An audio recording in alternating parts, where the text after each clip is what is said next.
Are you finding yourself dreading summer vacation this year just because of the fact that it's going to cost you so much money just to feed your family while on vacation? Don't worry, I have some tips that hopefully can help you. Let's go ahead and get started.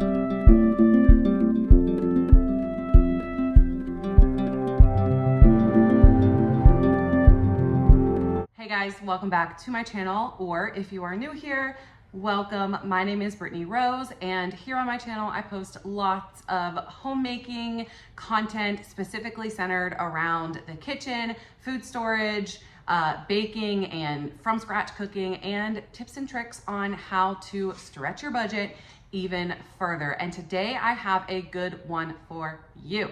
So we all know that inflation is just absolutely insane right now.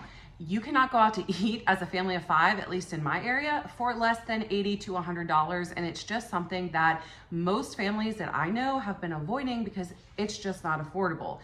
Now, it's summertime, and this is the time of year when we are all taking those big family vacations. And how are we going to feed our family for a whole week on a vacation, or even for just a couple of days on a vacation, and not come back completely broke? The first thing that I want to touch on with you guys is a little bit of backstory from me. I mean, not a ton, but just essentially, I want to make it clear that I have not always been somebody who really cared about how much money I spent. And that sounds really ignorant to say, but over the years, I've really matured and realized I don't need to spend that much money on these silly things. And so I used to be the mom. I used to be the gas station mom, right? This is my first big tip for you guys. I used to be the gas station mom. I used to be the mom that every time we needed gas, or someone had to pee, or we needed to stretch our legs, everybody would go in and get a snack and a drink from the gas station. And I would think nothing about spending $20 on gas station snacks 2 or 3 times throughout the trip. That's like $60, right? So nowadays, I sit back and I think, what could I have done with that $60? I could have cooked my family 4 or 5 or even 6 from scratch meals, even not completely from scratch meals. I could have gone to the grocery store and gotten enough stuff to feed my family several meals with that $60. So my first big tip for you guys, and I know it's not always as fun, is to pack snacks.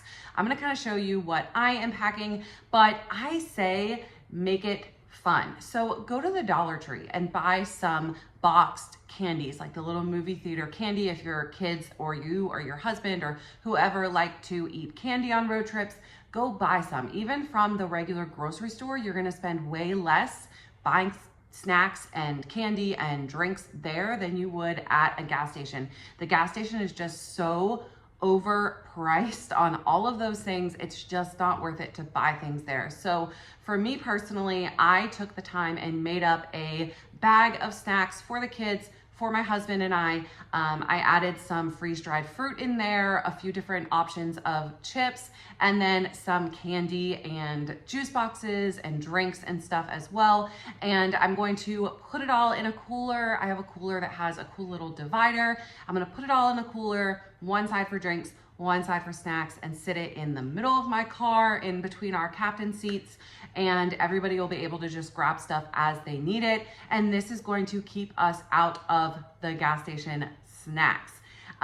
That's just something that I am trying to avoid this year, and it's a definite good tip for you to save some money on food and just in general on your vacation. Now, I am going to let my kids each get one thing from a gas station. So whether that be their favorite candy or a drink they really want, I am gonna allow them each to get one thing the entire trip. So either on the way or on the way back, you pick one thing from the gas station. I feel like this helps make it feel a little bit less restrictive if you do give a little bit, and then the rest of the time be a little bit more frugal. So that is my first big tip. Pack your snacks.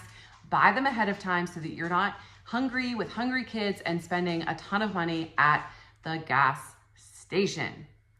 Tip number 2 is to stay in a hotel or in accommodations that offer free continental breakfast. This is gonna save you a ton of money. We are actually going to up the coast of the East Coast. We're going to Washington, D.C., and then up to Hershey, Pennsylvania to go to Hershey Park and all of that. And we are staying in 2 separate hotels, and both of them offer free continental breakfast. Both of them, I looked up their breakfast and images of it and reviews of the hotels ahead of time, which is something that I recommend doing.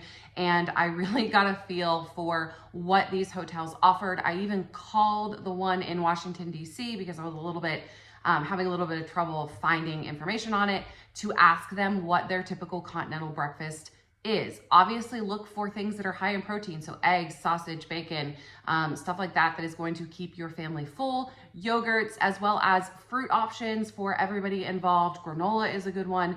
Obviously you just want to be able to go down there in the morning, fill your family up, and then not have to pay for food when you're out and about doing what you are doing that day. For us personally, we like to go to the breakfast sort of right at the end. So most breakfasts will run from like 6 a.m. to 10 a.m. We will go right around 10 a.m., eat a big meal, as much as we can kind of handle and eat, and then we will not eat lunch out. We will pack some snacks, and that'll sort of just serve as brunch.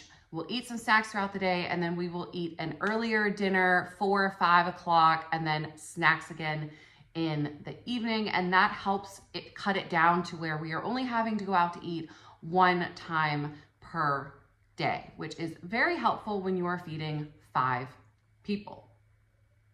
My third and final tip, that I guess is try to cut your eating out to once a day. Now, let me just say, this is a good example of how much inflation has really seriously changed or increased in the past even 2 or 3 years. When we used to go on vacation in the past to the beach every summer, I have always been somebody, even in my higher spending days, I was somebody who would budget for vacation. So I would say, this is our budget for the week. This is sort of our daily spending budget. And then I would kind of go through in my head, this is what I think we'll spend on food. This is what we'll spend on activities or souvenirs. It used to be just 2-3 years ago that I would budget $50 a day for the 5 of us to eat. And that would be dinner or whatever at the beach, because we usually have a beach house and we are able to eat there throughout the day. So if you don't have a continental breakfast, stay somewhere where you can grocery shop, save money, and eat at the accommodations. But I would budget $50 a day, and that would get us all a decent meal at a typical restaurant, a typical tourist place. And nowadays, when my family goes out to eat, I'm telling you, we spend between $80 and $100 for the exact same stuff. For the same amount of stuff, we are not frilly people who spend and get a bunch of appetizers and desserts and alcoholic drinks and all that stuff.